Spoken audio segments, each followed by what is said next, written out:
Welcome to the ChangeMaker Leader Podcast. Today is for the art of possibility, leading a non-linear life with Christine Brooks-Cappadocia. Your career was never supposed to look like a straight line. Women changemakers are rebuilding, pivoting, and finally giving themselves permission to lead differently. Here at Women in Biz Network, we support women to be themselves unapologetically and to lead with their strengths and values. So, as I sit down with Christine, the Vice President of Continuing Studies at York University, we will talk about what it means to lead with curiosity, navigate a nonlinear career path, and reclaim joy without sacrificing effectiveness. Christine went from a fine arts degree to running one of the largest continuing education schools in North America. Today, you will learn why a nonlinear career path is a leadership advantage, not a liability. How to stay connected to curiosity and creativity when institutional demands pull you toward convention. What reclaiming balance actually looks like for a senior women leader beyond the polished version, and how lifelong learning shows up in real life, not just on a resume, and why the art of possible is not optimism, but a practiced leadership skill. Christine Brooks-Cappadocia is a social intrapreneur, educator, community builder whose career spans healthcare, the arts, social services, and higher education. She leads York University's Continuing School of Studies, serving approximately 6,000 learners annually, and has spent her career building ecosystems where opportunity is the point.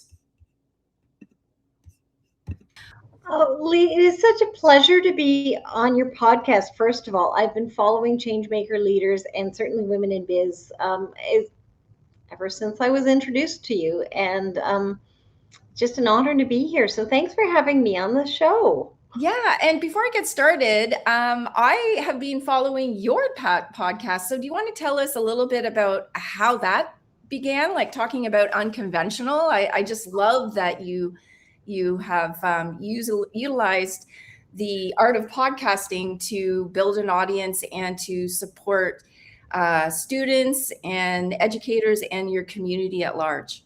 Well, I'd like to take credit for the podcast, but it actually was something I was kind of reluctant to take on. And I love it now, right? And I was just quoting something you said in your episode the other day to somebody about, ridding our inner shells when they no longer serve us. That lobster metaphor keeps coming back. But the podcast came out of a couple of things. We've built this amazing school with some really just by asking people to help. So one of the things the School of Continuing Studies at York does differently is that we teach all of the functional expertise and the soft skills you need to excel, or the human skills you need to excel in any particular job function. So you decide you want to be a digital marketer, you take a certificate, it's all packaged for you, you know exactly what you need to do to get to become a digital marketer. And students get to meet, this is particularly important for newcomers to Canada and mid-career learners, they get to meet people who are working in the industry and be cared for them, instructors like you with real experience. And then we package in work integrated learning, so you can come out and say, not only have I done this, but I've, do I know how to do this in theory, but I've actually done it for company X. And you have the social connections and the professional network you need to thrive. And school was built with a lot of really great people. When we reach out to people like you and say, hey, we have an idea, we think it might work, does this resonate with you and will you help? We've had so many yeses and so much generosity to build this thing that really supports students and quite frankly, the Canadian economy in new and different ways, that we were looking for a way to give back. And it was John Weigelt from Microsoft, I hope he doesn't mind me calling him out, who said, one of the things I'd like as a program advisory council member is more back from you. Don't just come to us when you need something, but let's think about how we extend this involvement. And the podcast was something that my team came out with and said, if you're talking to these many wonderful people who make up the school and have contributed to the school on the podcast, not only do you get to have an enjoyable conversation, but we can bring these things that you share with us out of these conversations to our student group and our alumni and quite frankly other people in the Canadian workforce, and bring the movement forward. So I really think we're building a community, and this is a way to extend our community so that if you need a little inspiration for your career along the way, it's never farther than your phone. So I'm just delighted to be doing it. Yeah, well, and I've been reintroduced to people that are in my network that I haven't had some connection with in some time, that have been on your podcast. So that was thrilling to see. It just sort of shows us how small the world is. Shared connections and shared missions and values. So I love that. I think that's a great way I think it also really has allowed me to get to know you more through the podcast. And I think that leaders really should show, their full selves at work whenever possible. And I think that this podcast, I think, really helps to accentuate that. Well, and I think that's one of the reasons why I like the work you're doing with women in biz so much, is that we are not socialized as women to be anything other than perfect, right? We're maybe a generation away from when the glass ceiling was really thick and impenetrable. Mm-hmm. We donned our shoulder pads and we pushed and pushed, and there was no room for error. So it's a little bit uncomfortable for some of us to, maybe not go out without the lipstick and not be perfect all the time. Mm-hmm. But it's not helping that next generation of leaders, right? And it's not helping ourselves. We need to be able to bring our whole selves into the workforce in the same way that we encourage our staff to do it. Exactly. I love that. So I'll get into some questions that I have prepared for you. It was such an honor to have you say yes to the podcast. I know that your schedule is like, whew, you got a lot on your plate. So I really appreciate that you made time for me for this. I'm thrilled to be here. So you describe yourself as someone who's always had a nonlinear career. When did you stop seeing that as something to explain and start seeing it as your actual superpower? It was actually when I started in education. So I'd actually tried to enter the field of continuing education as a marketer a couple of times. And what held me back, and I actually interviewed for the same school twice. And the difference between being successful as a candidate and making that lateral career move and not was being able to translate terms. So I'd been doing direct marketing for charities and not-for-profits. Mm-hmm. And a lot of the terminology we use in charities and not-for-profits in the fundraising world, like annual giving, well, that's direct marketing. Membership support, that's really enrollment marketing. But I didn't have the language. I had the skill set, but I wasn't answering the questions in the right way because I didn't have the vocabulary. So it wasn't until I managed to interview with a woman who I still think of as one of my mentors, who'd come from the not-for-profit world as well and was an assistant dean at at the school, who translated for me. And I went, oh, thank you. That's exactly what I needed. And I hit the ground running. And, I spent the first couple of years at that time, no one was actually marketing in education. So I spent particularly to the mid-career market, and I spent the first couple of years translating what I'd done in healthcare and social services and the arts to education. It wasn't rocket science. It was the same model applied in different ways. So I'm glad to be beyond that, where I can actually be doing new and exciting things. But it wasn't until I understood that we're all saying the same thing with different words that it really started to make sense to me. And those I had to offer was huge and would have been overlooked if I hadn't found the vocabulary or the translator. And I love how you paid that forward as well, because I know, like, I always, like, one of the first conversations that I had with you was how cool I thought it was that you and Michelle Aarons, how you operated together. And like, I had the opportunity to get a little bit of mentorship from Michelle, and she was sharing that, you weren't hung up on certain things that sometimes in the academic world can be a barrier. And she's since just got her master's and she's doing so well, but she probably, who knows what her path would have looked like had you not seen potential in her. Well, honestly, I think I've been very fortunate to work with people, and including yourself and Michelle, who have you have so much to offer. It's not me seeing the potential in you, it's just me getting out of your way. Offering some guidance when I have it, but really in getting out of your way and letting you shine. We work in a community. I often talk about the school as a community, and I think certainly in the last few years that is really come together in a way that I'm so proud of. That where we've got graduates coming back. I love when you announce who's been a guest speaker in your classroom and it's a former graduate. I love that. That's the full circle that we've been trying to nurture and grow, right?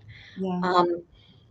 So I think it's more about building a community. That's what my art practice was in. And I tried to be a solo artist for a little while. It didn't suit me. I like to build communities. I'm an activist at heart, which requires some optimism and requires the ability to find the gifts of the entire collective and kind of connect them and nurture them and then let them blossom. I love that. And it's definitely something, a sense of shared values that you and I have, because I consider myself to be a change maker, hence the name of the podcast, and also an ally and advocate. So it's, I really admire that about you. So with the fine arts background and now leading a major continuing education school, what did the artist in you teach that perhaps like a executive business school could never? It took me a long time to come to terms with this, and it was actually our mutual friend Laura who challenged me when I was trying to be too perfect. I was taking on the AVP role, and she challenged me to say, that doesn't sound like you. She's known me for 30 years. That doesn't sound like the artist. Why? And I would say, I'm not an artist. I'm not an academic. Well, I am an artist. It took me a long time to realize that the school and the community building was the same creative process applied to a different medium, and to fully embrace that. I think when you think about what an MBA teaches you, it teaches you how to thrive within a very large, complex organization, which requires some rigidity and some structure and some first principles. I specifically didn't choose an MBA when I was looking for my own master's degree because I wanted something that taught some of the business fundamentals, but veered away from that. And I think, and sometimes I lack the structure. Right? That's okay. I've got people who are really good at structure, and I will let them do their thing, and they keep me in line. But they're very nice about it. But I listen when they say, "Hey, this maybe needs to be a little bit more formal." But the artist allows you to see what could be, right, and see how things connect. And every visual art or theater show I've been to. In fact, I'm watching a show right now on TV in my free hour a night, and it's meant to be about zombies, but it's not. It's about actually superheroes, but it's actually about post-war, post-traumatic stress, right? And what an amazing connection, but they couldn't tell that story in a very linear way. So the nonlinear it comes from being part of being an artist. We're all being called to adapt more quickly and just see the art of the possible, right? Our job skills are changing around us.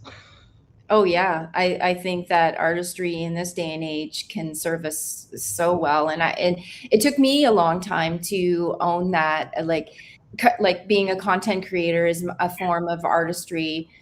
Absolutely. Yeah. I don't know if you've read Elizabeth Gilbert's book on. There's a book she specifically wrote on. The Artist's Way. Yes, yeah. Yes. Yeah, and I love that book because, I think that it's something intuitive in us and we just have to do it. We have it's like air to us, food. We have to breathe it. It's a part of our DNA.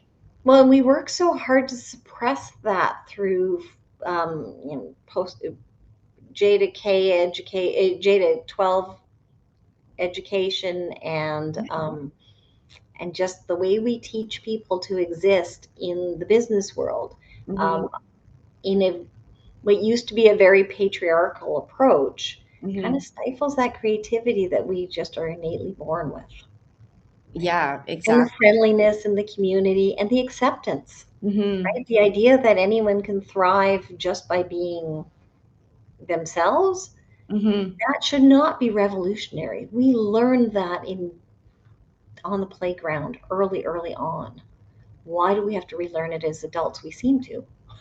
Yeah, it's so true. I when I reflect on my journey and, I feel like I've had some missteps and I've had some setbacks and, but like I think the artist in me has always been experimental, has always been comfortable with transition. I mean, maybe not in the moment, but I'm pretty quick to figure out a way to, like, I get creative around, if I've made a branding misstep, like I somehow figure out a way to connect the dots. And I think that as someone who just recently got diagnosed with ADHD, I learned that creativity is my superpower, and people who are neurodiverse tend to have very artistic thinking, patterns of thinking, and so they do things differently.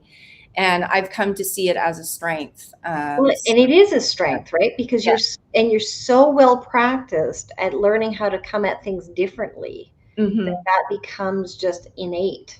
It does. It absolutely does. Yeah. So you've used the word opportunity as one word that defines you and, like, your path. Oof, yeah, definitely. Opportunity is a word that I think really stands out when I think of you, creating opportunities for others too. So where does that come from? Is it wiring, or did something teach you to see the world that way? I think a little bit of both. So I was raised by people who are very creative, and the joke is when I got my first job in the Canadian Opera Company, my dad said, "Oh, I've been there. I've worked there." And when I got my first job at Canadian Stage, my dad said, "Oh, I've worked there." When I got my first ACTRA card, dad said, "I've been there." My dad is a mining engineer, so he should not have done any of these things.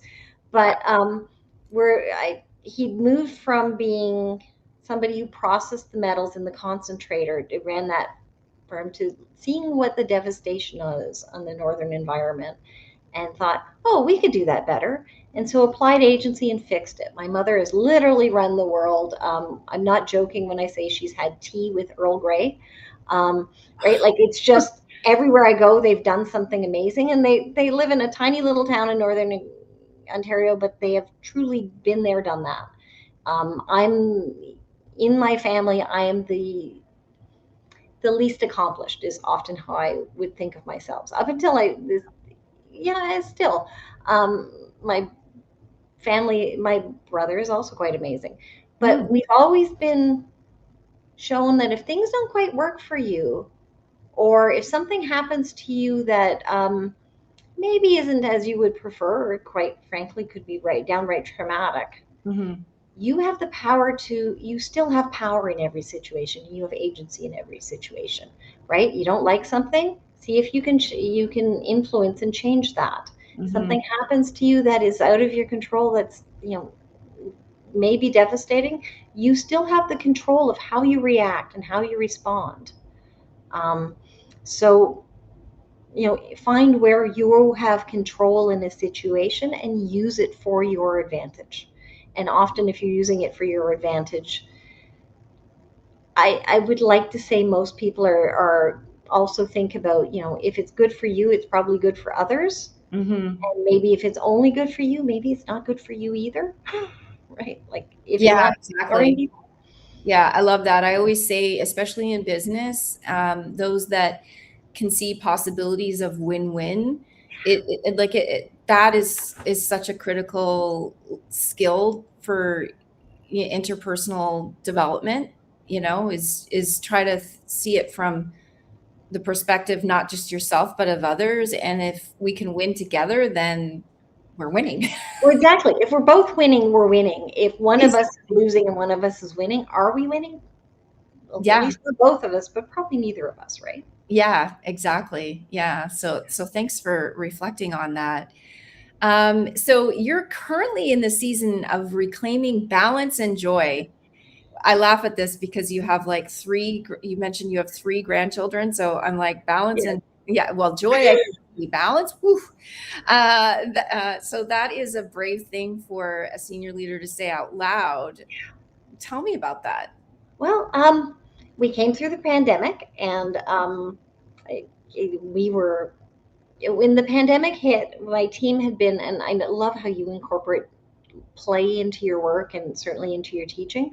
We were actually we're hearing in December, we started hearing things about this new disease people were getting, and we do a lot of it. We work with a lot of international students, so we were watching that very closely. And so in January, I started to do with my team, we started to do what we called zombie apocalypse planning. And it may have been I wasn't fully No, planning you on the know. pandemic. It may have been badly named, but we were playing. What if, this part of, what we do shut down? We kind Mhm. of contemplated what if we had to be online for a couple of days. Um, and we were really thinking about, what happened if there was a flood in the building? Could Mhm. we do this?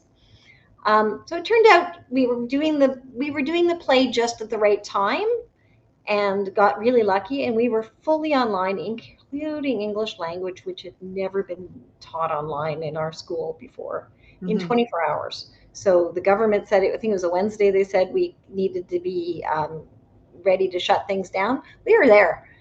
We didn't miss a beat. In fact, as we were informing students that their classes were online, we discovered we were serving students in countries we didn't know about, because Mhm. they would take their coursework online and fly in to Toronto for a weekend and fly home. Mhm. And we never thought to ask them where they're from, because we never imagined they would be from, in that case, I think they were coming in from Brazil. It never occurred to me to ask, are you from South America? Mhm. So we learned some new things. And then this extended. So we just got out of COVID, at which point I was also doing a master's. So I was truly around the clock. Wow. Started to get people back on campus. We opened up the new building, the market of continuing education. Then the immigration rules start to randomly change. Mm. And so we had a lot of students who needed support from that. That was a big, big effort. And Mhm. at that same point, my son had his first child, and they live with us. So, how do we make time for the joy? There's nothing Mhm. better than grandparenting. Um, Mhm. and this little body of joy that we now, the one child has been followed by two more, and they live with us, and they're not going to understand that I need to work into the evening, or I've been doing the solid run for 6 years since the pandemic. Mhm. um, they're not necessarily going to understand that grandma has to put this off. They're going to remember grandma didn't have time for me. So I've Mm. learned how to stop and enjoy that, and how to refresh, how to find my inner artist. Am I good at it? Maybe not as good as I could be, Mhm. but I'm also there forcing the issue for me. And I'm also learning, as our mutual friend Susan said the other day, She talked about giving yourself permission to use AI and actually issued a permission note. I'm giving myself permission to, not work every evening and weekend, to turn off the computer, to, I think it's actually making me better at work, more focused, Yeah. more, more creative. But it's also, you just can't run on empty. Yeah, Can't. and you're reinforcing the values that the team will appreciate, right? Because no Well, one wants a boss that is on 24/7, because then you feel that you have to do that, right? Live and the that's not fair to them. No, it's not. And work shouldn't be everything. And I noticed I think it was last summer, you took a trip to Europe and you were posting about it, and it was incredible to see that, because it hasn't exactly been the easiest time for us in continuing education, right? Or education in general, with the international student cap, and things have been tough. So, we all need to decompress and rediscover joy. Well, and things will be changing in education, right? We've come into a period of mass attainment of continuing of post-secondary education. Skill Mm-hmm. sets are changing as the non-traditional learner is the traditional learner. It's not a one and done model. Mm-hmm. Things will change, right? It's changing around the world. So this is just more change. Perhaps change is accelerated, but we have to find ways to refresh. And we honestly, if I say so, I was leaving Friday night, and I'm not often on campus on a Friday, but I was leaving Friday night, and I heard children crying in our front desk. So I went back to see if everything was okay. Turns out a staff member had brought their daughter in. They were doing something at York and picked her up and brought her into the office for a few minutes. Her daughter didn't want to leave because they've formed such a tight community in their team that she feels those are her friends too at three, Aw. and it was lovely. But I got an apology from that staff member the next day. Oh, I hope you don't mind. I'm thinking, no, that was the best thing that happened to me all week. Right? I got to see your daughter. She's lovely. We should be doing this. It's not like we've gained, right? And if they see me, if my team and my colleagues see me as working all the time, they're not going to feel that they have. When I say take Mhm. care of yourself, you're sick, take the day off and really be sick, they're Yeah. not going to do that. Yeah. um, and managing up and sideways too, right? Mhm. It's I have not answered emails, and sometimes I know the emails in my box on a Saturday. Somebody emails me just as I'm about to go home. I am purposely not responding. I used to schedule the response and time it. Mhm. Now I'm purposely for myself not responding until Monday morning, I love it. and it's killing me a little bit because I know it's there. It gets to the point where I don't check it, but it's important. Yeah, yeah. I feel the same way. I'm like trying to discipline myself, because since starting up Women in Biz Network to the level that I am now, because it was but put on the back burner. I was, very busy teaching pretty much full time. And honestly, I didn't think that I really wanted to go back into entrepreneurship. But it called to me, and I answered the call, and I'm glad I did. But as an entrepreneur, and you identify as an intrapreneur, we find it difficult to turn it off, especially when we really love what we do. And it's Well, clear and you might that we be love it. passing an opportunity, Yeah, or leaving part of your community waiting, right? And that feels yeah, bad, right? We are yeah, it socialized does. as women to be there and respond. Hmm. I'm experimenting with not doing it, and the sky hasn't fallen. Yeah, that's the cool thing, is that we think that, yeah, and I think also too that when I step away and I go for a walk, the things that are like so pressing and like so important, all of a sudden I get to have perspective Yeah. when I take that walk. And as I've When you mentioned, solve problems in a different way. yes, that's right, exactly, exactly. And I find when I give myself space from thinking about a challenge or a problem, or just putting it aside for a bit and coming back to it, especially when I'm on a walk, the solutions start popping into my head. And then, sometimes I make a point, even when I'm on my walks, I won't bring my phone because I just really need to restore myself. And, but then I'm like, oh, I don't have my phone and I have this great idea. And I got to try to hold on to that idea. But it's still worth it. It's still worth it to unplug when you're on your walks. Oh, it's so important. And yet we feel guilty about it, right? Like it's hard to let go of the guilt. Especially as women. Yeah. I was talking to somebody the other day who explained that phenomenon of women needing to be, check most of the boxes before they apply. Their way of coping with it, I tend to make a joke and think about, oh, well, I'll just jump in and we'll figure it out. But their way of handling it is a pair of women who would ask each other the question, what would Bob do? And Bob is that a creation in their mind that has grown up in a privileged position to where they've never had to think about, maybe I can't do that. Right? The things just fell in Bob's lap. And, we all come from things we're socialized to think we can't do it. Yeah. So what happens if we jump in? Because if we don't do it, Bob's going to get the job or Bob's going to get the opportunity. And you're going to be watching on the sidelines going, I could do that so much better than Bob. I love that you mentioned that, actually, because one of the things that a conversation I was having with Susan, and we talked because Susan teaches at digital marketing at the School of Continuing Studies, and I'm in her AI mastermind.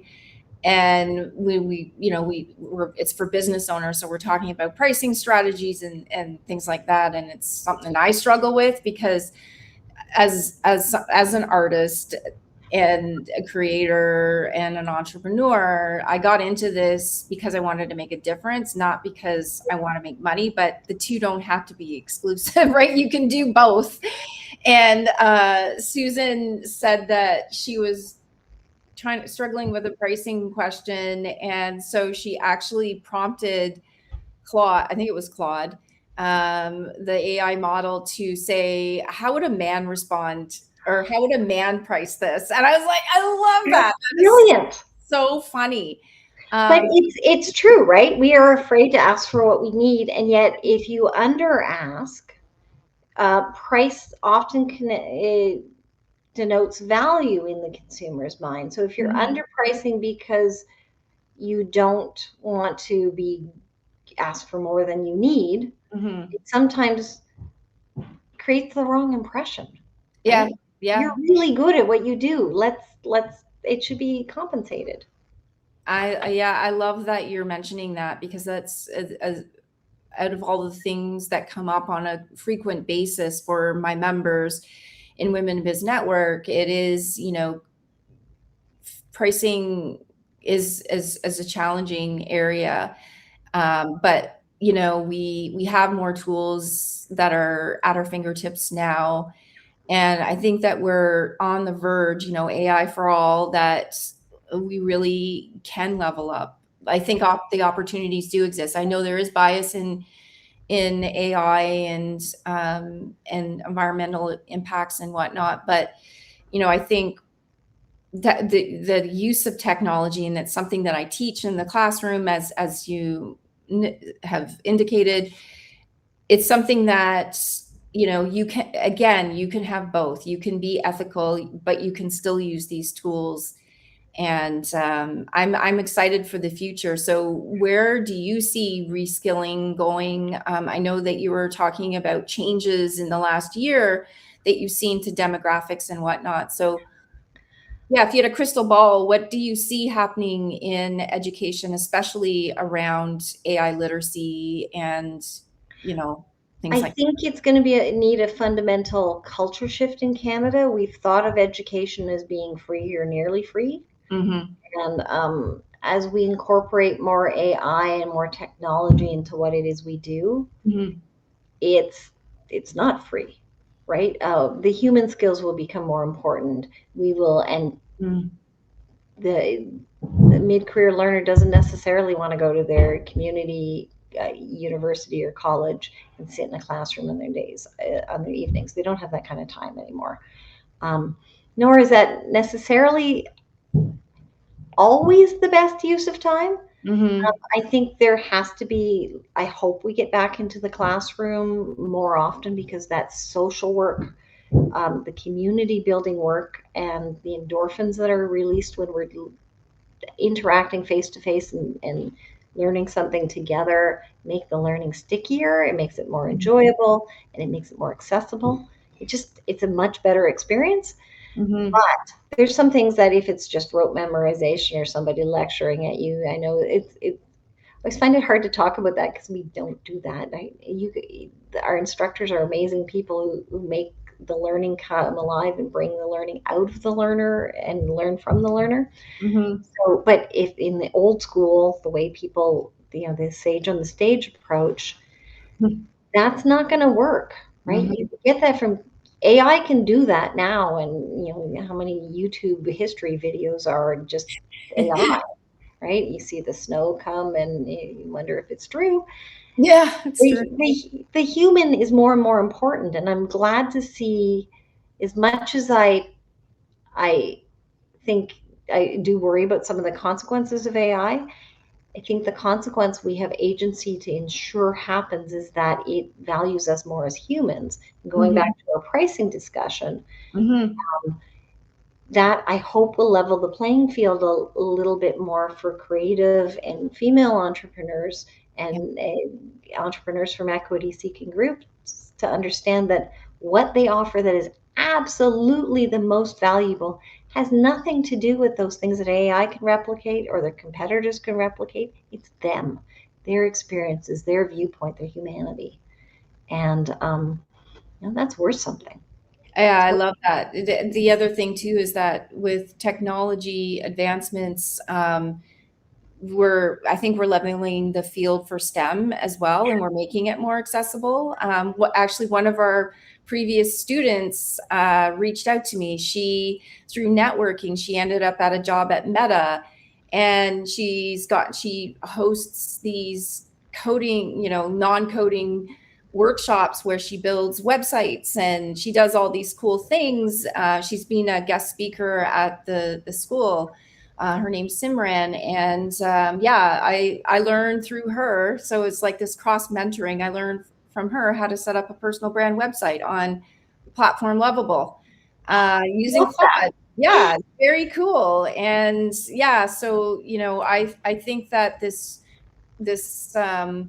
opportunity to learn from students and collaborate with students, past and present, is incredible. And I think that our school does an incredible job at that. But that's where the joy comes in, right? Like as soon as you said Simran, I'm like, oh, I remember her. I remember shaking her hand after graduation, right? Like the ability to expand your community and get to know all these neat, amazing people. That's where the joy is. Oh yes. Oh, I 100% I think that's the takeaway for me of this interview. I think we got a lot of really amazing nuggets, but for me, the joy that I have received from these students that I've met, speaking of which, one of them, Miriam, we collaborate on events all the time. She's opened her own PR agency. Oh, that's awesome. Yeah, she graduated a couple of years ago, and she's now operating her own PR agency, and we collaborate quite frequently. So it's our students are going on to do amazing things. So they really are, and I love. So my secret joy is when they friend me on LinkedIn or contact me on LinkedIn. I try not to stalk them, so they have to come to me. But there's nothing like when you're having a day where the problem doesn't quite come together, or they've changed, yet an uncontrollable thing happens, where I reclaim my agency. I will spend a little time on my LinkedIn feed, just it's a Saturday morning with a cup of coffee, going through all the postings from former students, and hey, I just got promoted, or hey, this cool thing happened to me, because that's the joy, right? That's the big picture. The Yeah. work will never, no, I don't care what you do, even if you're Elon Musk or Jeff Bezos, the work will never be enough if you're not getting something bigger in terms of the money will never be enough if you're not getting something you truly brings you joy. And Yeah. sure, it's not money that brings joy. Um, so, like for me, that's it, right? Having built a platform that may have paid a small step along somebody's way, you may have given them a little inspiration along the way, or you just given them a little bit of a you know, a railing when they needed some balance. Hmm. That's something that I will feel good about for the rest of my life. Yeah, me too.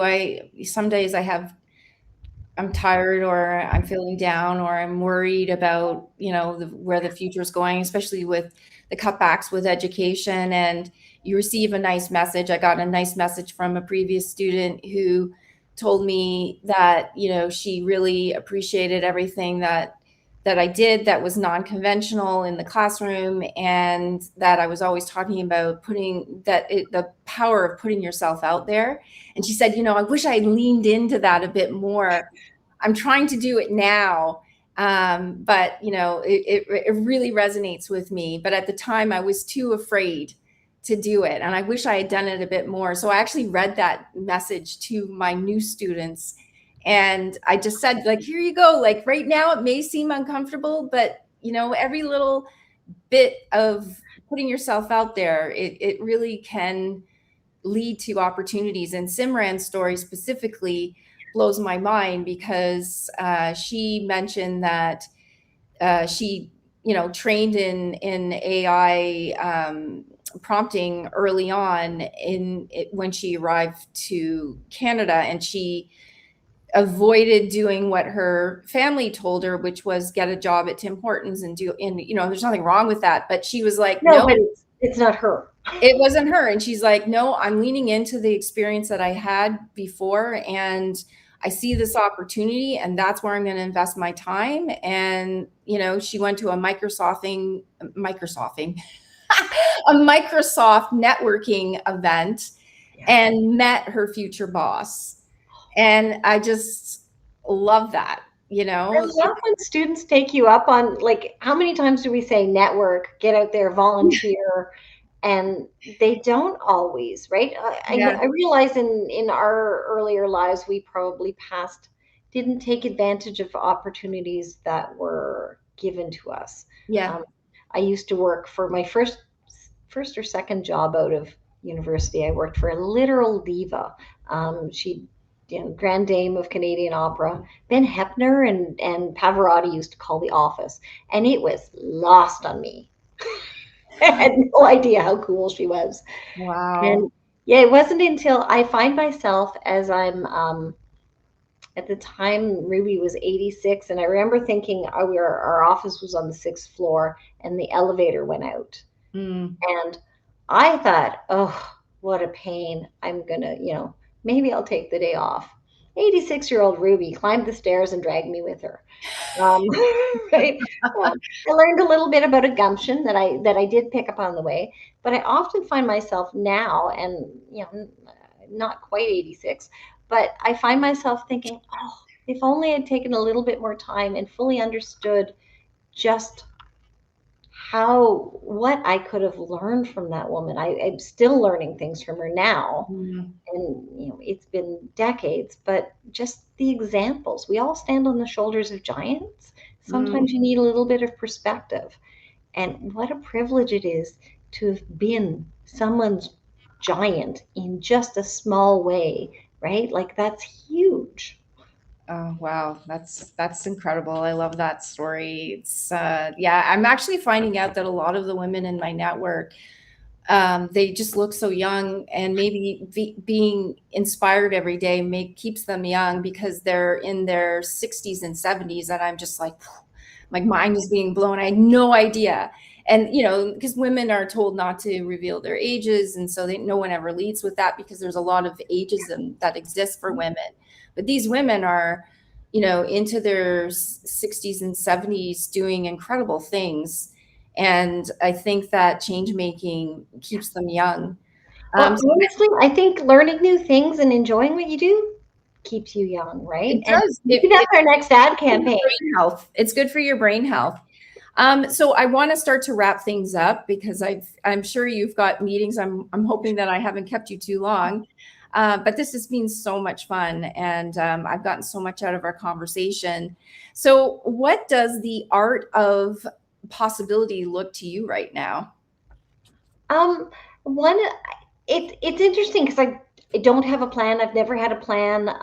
I used to, when I was young, I'd hate that job question where they go, where do you see yourself in 5 years? I know where I'm going to be tomorrow. Yeah. But, and if I grow up, I don't know what I want to be if I grow up, but I think the art of opportunity and the art of the possible really means building joy, building something that is bigger than myself with people I like, right? Like I want to have fun. I have fun doing what I have fun doing. You can have fun while doing good, and you can do well while doing good. All of those things should be mutually beneficiary. That's not the right word, but you know what I mean. They come together, and we have the agency to build a better world. I've had incredible privilege in that I've never actually had to sell widgets or something I didn't believe in. I've always been, at least had one of the jobs I was doing at a time focused on building what I believe to be a better world. And wouldn't it be great if we all gave ourselves permission to do that instead of what was expected of us? Oh, amen to that. So in wrapping up, where can people find you? Maybe you can tell us where to find the podcast that you have, the name of it, and where people can connect with you. So you can find me on the Successfully Ambiguous podcast on YouTube, Apple, Spotify, wherever you get your podcasts. We stream on all major platforms. Or you can enroll in a program at the School of Continuing Studies at York University, learn something new, and meet somebody fantastic who will give you your inspiration and become your giant like Lee. Great answer. Thank you so much. If this conversation landed in your chest, it is worth paying attention to. Christine's story is not an exception. It is an invitation to stop apologizing for the winding road and start recognizing it as a credential. If you're a woman in the middle of a pivot, a pause, or a quiet reckoning with what comes next, you are not behind. You are exactly where you belong. If today's episode resonated with you, share it with a woman in your life who needs to hear it so that she can see that her path makes sense. Leave a review, subscribe to the ChangeMaker Leader Podcast, and find us at Women in Biz Network, where since 2010, 35,000 women are doing the work alongside with you. I'm Lee Mitchell, and this is what leading from the inside actually looks like. Until next time, own your imprint, Changemakers.